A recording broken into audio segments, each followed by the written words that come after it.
Polly Boyko reporting to us there from the Thames. So what's the next big thing, by the way? It's called 5G. Have you heard of it? Everybody's talking about it. Frankly, I'm not the techiest guy in the world, so I actually had to Google it this afternoon to find out more about what 5G, what is 5G?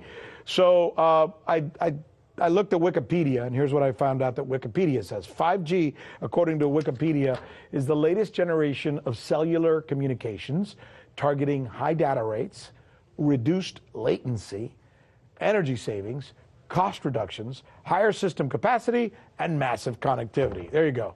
A bunch of big words that may mean something to you, maybe not. But it does sound impressive, right? Who wouldn't want all of that? Well, some might ask, there's got to be a catch. So joining us now is our correspondent, Michelle Greenstein, with the latest on 5G. And I guess the question would be that, here's the setup, ba-dum-bum, is there a catch? There is, just a small one. It might kill you. Good to know. So you'll find. How so? Well, a few days ago, actually, a group of scientists, doctors, environmental organizers, and concerned citizens got together and they called for the urgent stop to the deployment of 5G. They said that it's been proven harmful to human bodies, that this is an experiment on humanity, and that this should be called a crime under international law. Let's talk about today's technology, what we have going on today. Your phone is constantly sending electromagnetic fields in and out of each other, whether or not you're receiving a notification right now. All of our digital tech sends this data back and forth, right, using these invisible microwave radiation signals, aka radio frequency radiation. Right. That's today's tech. We have every cell tower, every router constantly pulsing with radiation, whether or not you're using it. Science shows that this causes DNA damage, cancer, among other things. But don't take my word for it. And that's just with 4G. That's just with today's technology. Before we get to 5G, right now you got some of it, but not that much. Let's listen to what Dr. Sharon Goldberg has to say. She's a clinical researcher and an internal medicine physician. This is what she has to say about what we're using today. Wireless radiation has biological effects, period. This is no longer a subject for debate when you look at PubMed and the peer-reviewed literature.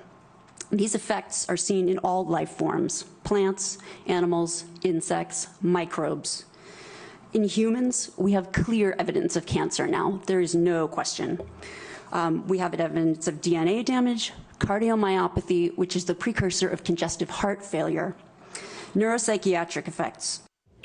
So if 4G is already doing some of this, and I imagine if somebody walks around all day with their phone next to their head for hours upon end, they might be doing some damage to themselves. But let's get beyond 4G. Right. How much more potentially dangerous will 5G be, and why? Well, here's what's really dangerous about 5G. I mean, it's being sold to us as super awesome. You know, your toaster can talk to your door lock. It can talk to your self-driving car. Like, you have a thermostat in your home that knows when you're home. You have these smart homes. Like, it just really sold to us as being awesome. But the downside is that with this rollout, it will be impossible to exist in a city or to walk outside without being exposed. There's going to be a cell tower in front of every few houses, and this means that your personal choices, whether or not you personally use a cell phone or hold it 10 inches away from your head, that cannot escape you from your radiation exposure. So let's listen to what Dr. David Carpenter, another public health physician and actually a signatory to this international appeal, had to say. I asked him about the safety testing that's been done with this 5G rollout. Okay. There's been no safety testing of 5G. The reason I think that it's dangerous is that there isn't any specific information to 5G. But we know that radio frequency radiation of 3G and 4G are associated with a whole variety of different human health effects. Everyone is going to be exposed to radio frequency radiation more continuously and at higher intensities. And that's going to cause more human disease.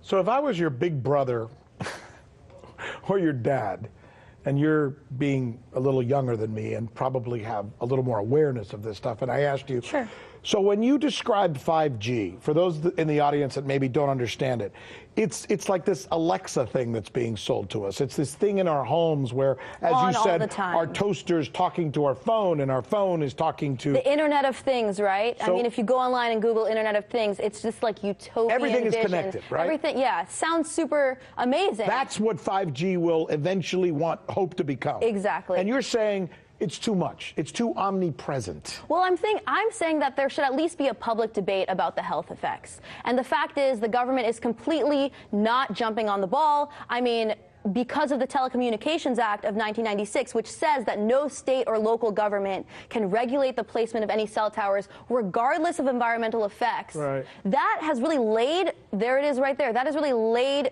the groundwork for this toxic infrastructure. What is that we're looking at? I mean, this is the Telecommunications Act of 1996. It's long. Why am I reading it?